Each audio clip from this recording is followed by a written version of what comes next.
Oke, selamat malam. Assalamualaikum warahmatullahi wabarakatuh. Kembali lagi nih ngobrol dengan Bang Acu, ya kan?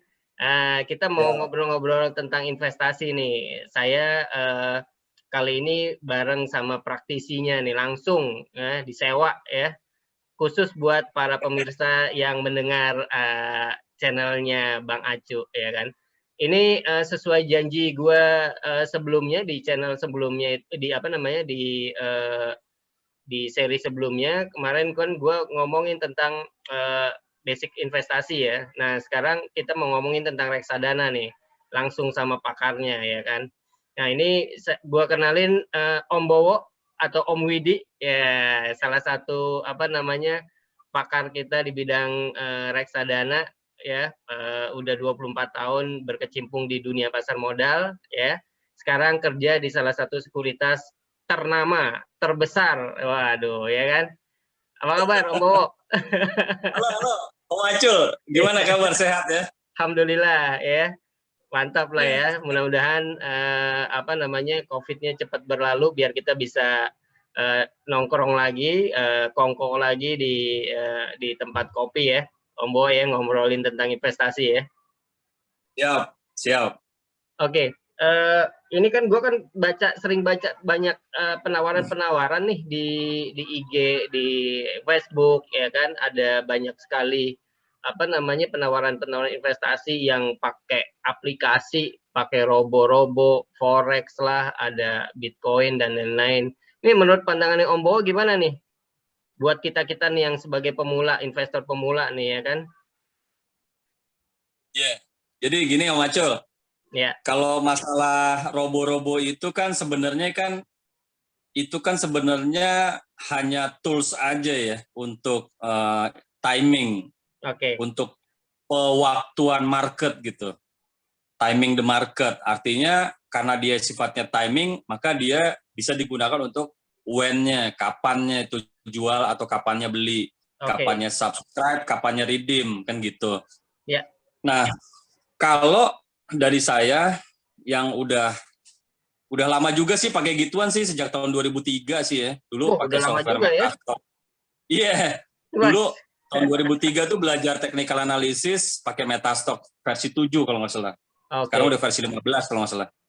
Gitu. Jadi udah sempat ngoprek-ngoprek, bikin gitu juga, baca buku teknikal dari luar juga banyak gitu kan.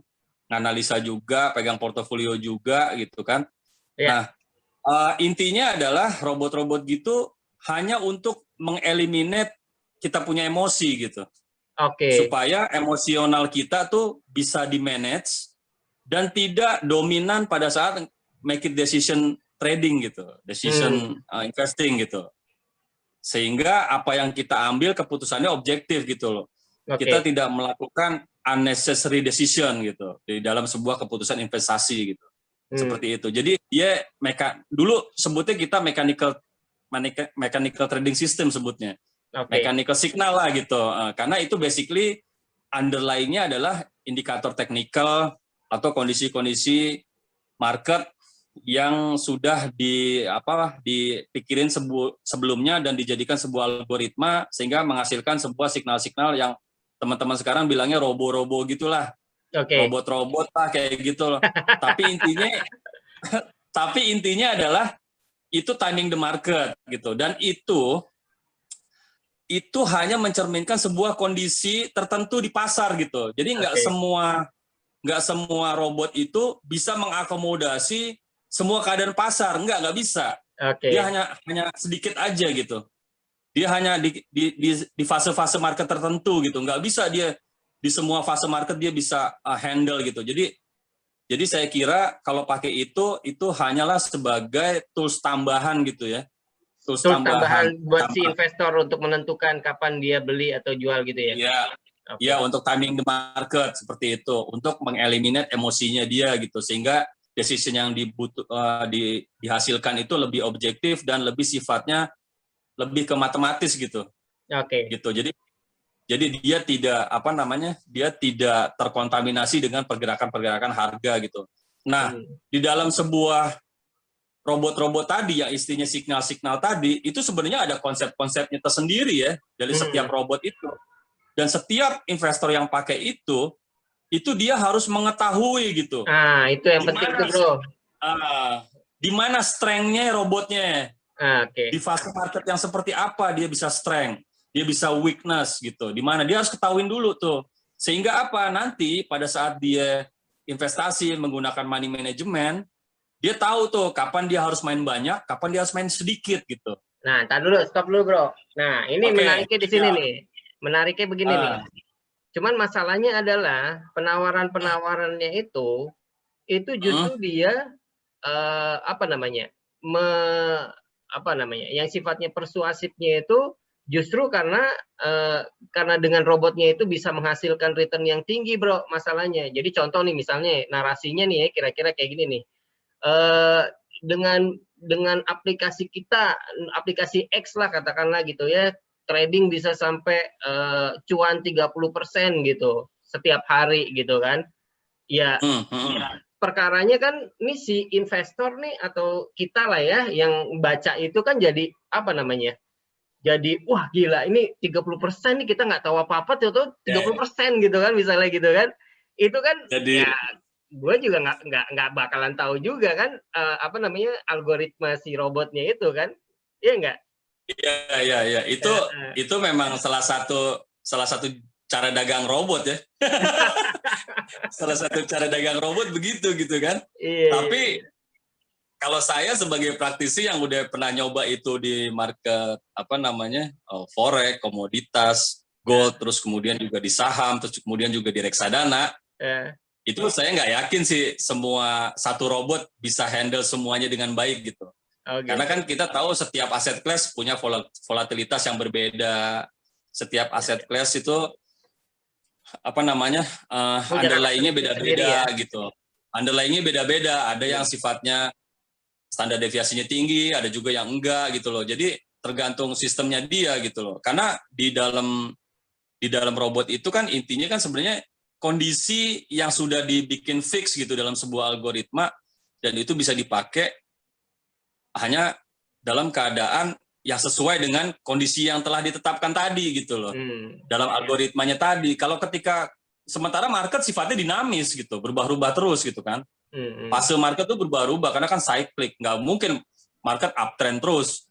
Pasti kalau dia udah mature bullish uptrend, dia pasti akan konsolidasi, volatilitasnya rendah misalkan, dia akan cenderung untuk konsolidasi. Nah pada saat itu trading system yang nggak bisa mengakomodasi keadaan pasar seperti itu berubah, nah dia akan kalah di situ.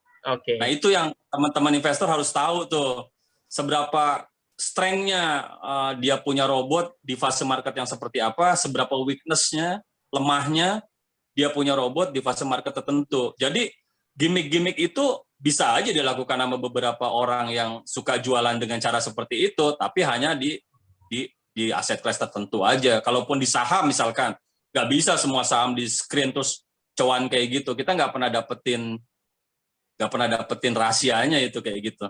Gitu karena juga karena juga di dalam sebuah robot itu ada trade off technical analysis, ada sebuah trade off di technical analysis gitu. Pasti gitu ya. Contohnya gini, kalau ada orang yang bikin robot dengan indikator yang leading indikator yang lebih cepat gitu ya, sensitif gitu ya, dia akan menghasilkan banyak signal, banyak peluang, tapi juga diiringi dengan banyak errornya gitu. Yang pertama kondisinya seperti itu. Yang kedua, ketika dia membuat timing market tadi, robot tadi, signal tadi dengan indikator yang agak lagging, dia signalnya akan sedikit. Sedikit dalam arti lambat gitu keluarnya. Sinyalnya tapi lambat ya. Dia lambat keluarnya tapi dia agak ketinggalan harga, tapi dia banyak benernya. Nah itu di tengahnya nggak pernah ketemu. Saya udah buktiin. Gitu. Jadi Jadi harus ada experience di situ untuk mengkondisikan pasar ya. Dari si pembuat robot tadi harus punya experience untuk mengkondisikan pasar ya, di mana dia tujuan investasinya seperti apa, mau trading, mau swing trading, mau buy and hold, atau mau long term. Itu beda-beda indikatornya ya, gitu. Perlakuannya beda-beda ya. Itu kondisinya beda-beda gitu. Okay. Iya, di dalamnya. Nah, kalau dia mau dapetin semua, ya bikin robotnya 4 gitu, banyak. Dipakainya gantian. Kayak gitu, nggak bisa satu dipakai buat semua gitu, nggak bisa. Jadi nggak bisa ya. Jadi dia mesti pilih time horizon-nya dia tuh seberapa panjang gitu loh. Oke. Kalau dia cuman saya mau jadi scalper Pak, ya udah mungkin Anda bisa pakai yang robot buat apa namanya day trading, tapi Anda bisa main pakai menitan misalkan gitu. Anda bisa pakai yang swing, robotnya signalnya, tapi Anda pakai dengan chart menitan gitu. Jadi tetap bisa diekstrak gitu signalnya dalam waktu yang cepat, sehingga permainan tradingnya itu permainan trading ya, bukan investing ya dalam hal ini kita bicaranya kalau menitan ya. Jadi bisa lebih kelihatan gitu swing marketnya seperti apa. Tapi itu pun juga tergantung volatilitas pergerakan harganya. Kalau harganya nggak volatile, nggak bisa diekstrak menitan. Seperti itu. Jadi yang kayak gini-gini nih teman-teman jangan langsung percaya nih sama yang ini sistem gue bisa ngasilin 30%.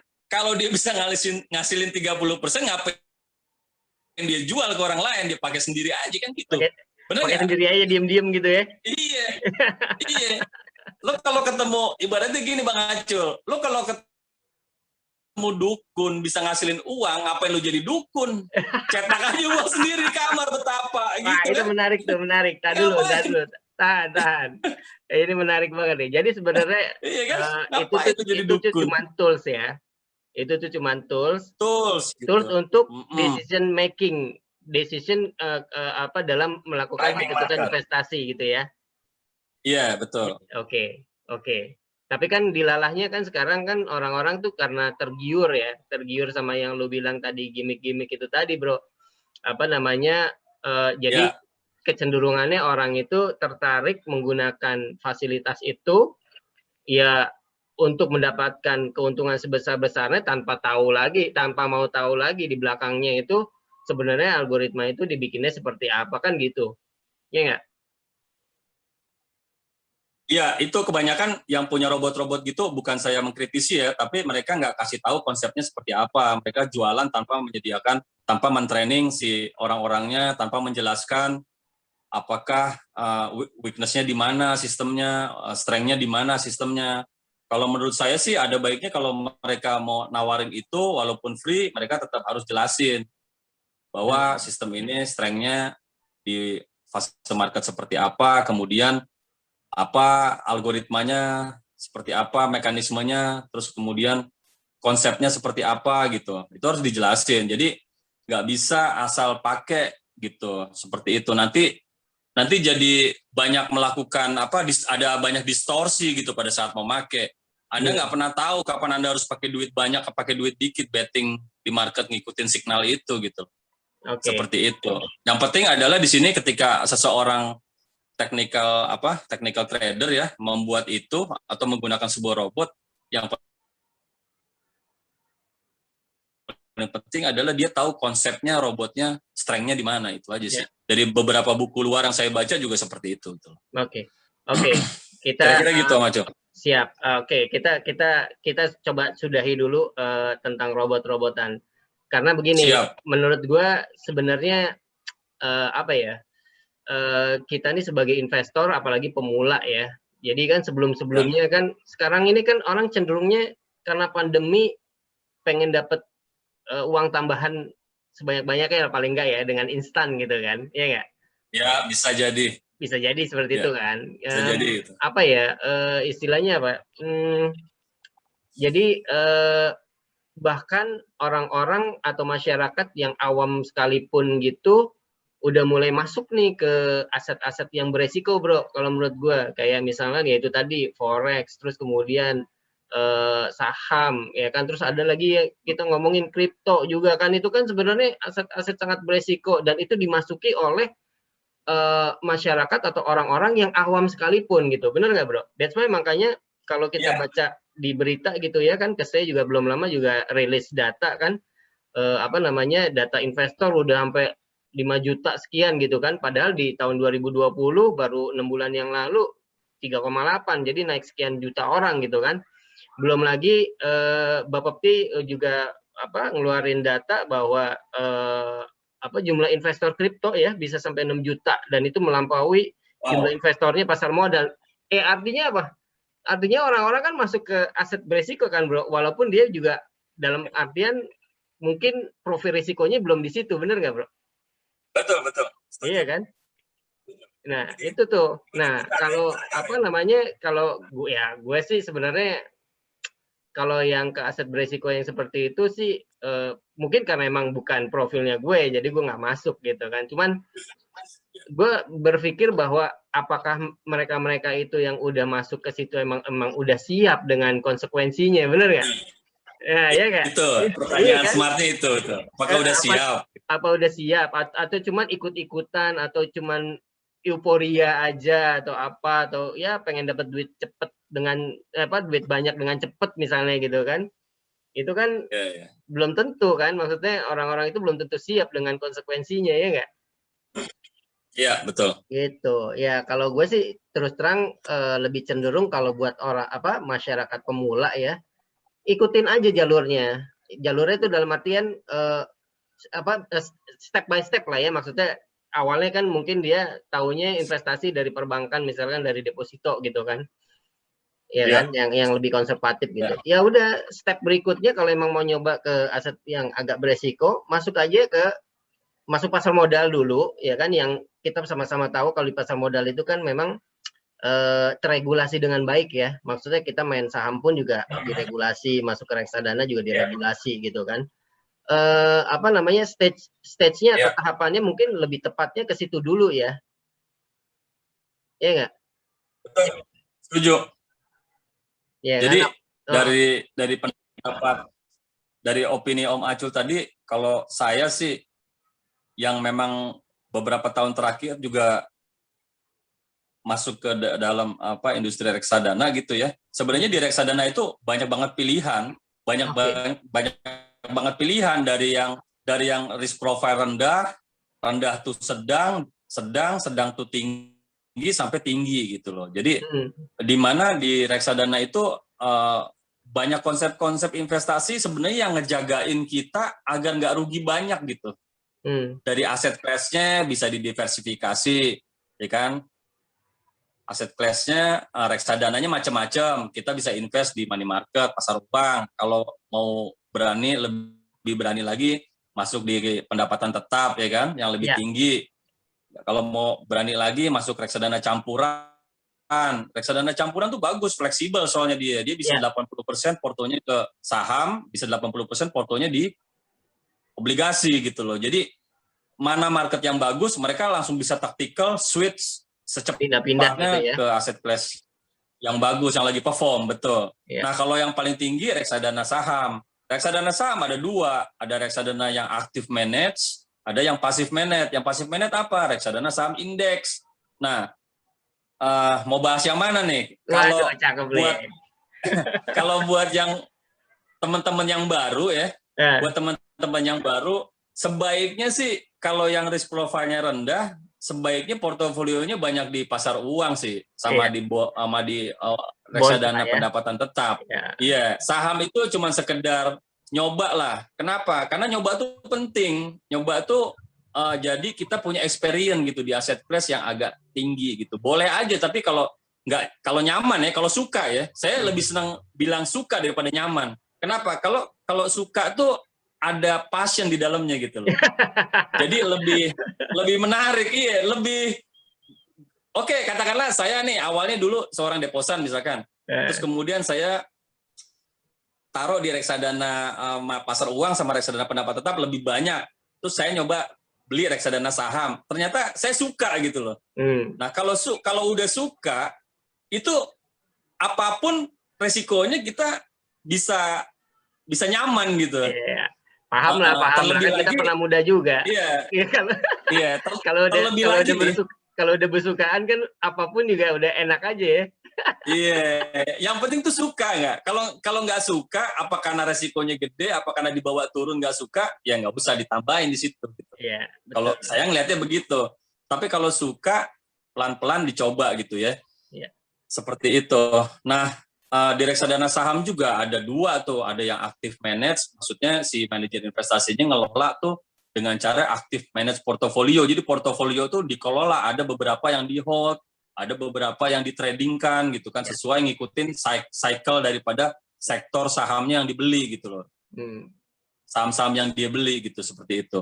Kalau yang pasif manage, dia tinggal ikutin indeks aja, misalkan ada reksadana IDX 30, mengacu ke indeks IDX 30, ada lagi ke reksadana LQ45, yang memang isi portofolio reksadananya itu emang komposisinya ngikutin IDX 30 indeks gitu Ya, isinya. mengikuti acuan indeksnya ya.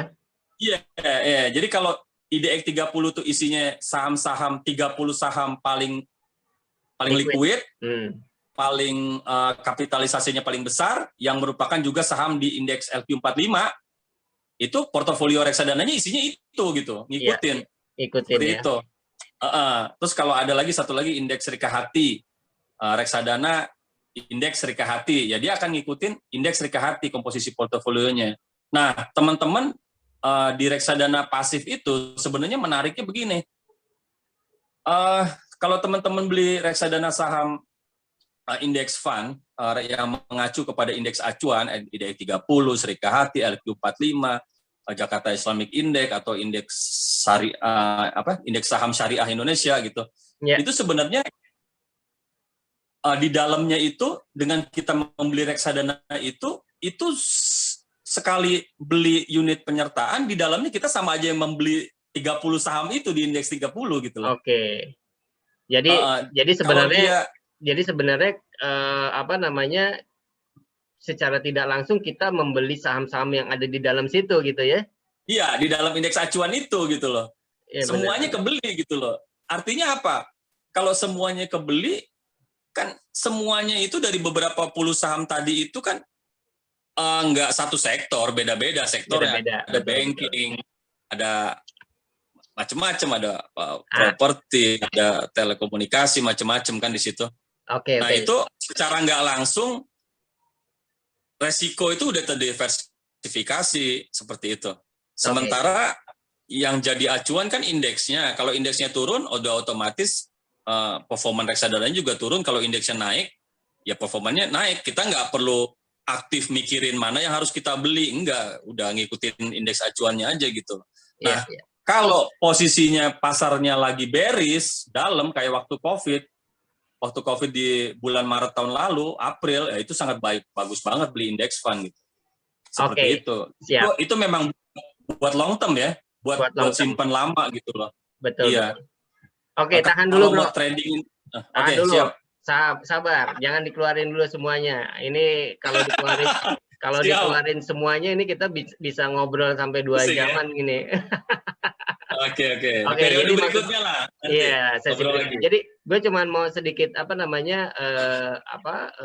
ya tadi kan kita ngobrol bahwa masyarakat dapat tawaran inu dengan fasilitas-fasilitas yang robot lah apalah, cuman masalahnya konsekuensinya mereka udah tahu apa belum ya kan. Terus kemudian sebenarnya kalau mau jujur ya, kita masyarakat kalau emang kita merasa pemula gitu ya, nggak tahu di instrumen investasi yang asetnya beresiko gitu ya, kita mau belajar tapi bertahap gitu, jangan langsung loncat gitu. Sehingga kalau loncat kan artinya kan dia risk profilnya itu kan ketarik ke atas tuh ya kan, langsung ke risk profile yang tinggi, padahal kan dia belum tentu siap gitu. Karena kan ketika kita ketemu sama aset-aset yang beresiko kan, nanti kita juga akan ketemu dengan istilah-istilah yang mungkin kita juga baru dengar gitu kan, misalnya breakout lah, terus cut loss lah, terus apalah ya kan. Kalau kita bukan background, atau kita bukan punya background ekonomi, atau kita bukan praktisi bidangnya gitu kan, istilah-istilah kayak gitu kan mungkin baru kita dengar pertama kali juga kali ya. Iya, betul. Jadi maksud gue ya mungkin masyarakat atau apa namanya teman-teman yang baru mau nyoba gitu ya, cobalah masuk ke apa namanya masuk ke aset yang bertahap dulu lah maksudnya ya itu tadi misalnya reksadana, pasar uang, masuk ke bond fund apa segala macam kayak gitu-gitu sih. Gitu, Bro. Ya. Oke. Tambahan dikit. Setuju sama yang Om Acul bilang. Kalau memang baru mau nyoba beli reksadana, ada baiknya pahamin dulu satu-satu aset kelasnya dari yang terendah, pasar uang. Karena sebenarnya kalau kita taruh di reksadana pasar uang juga banyak kelebihannya ya dibanding taruh di deposito ya kalau menurut saya.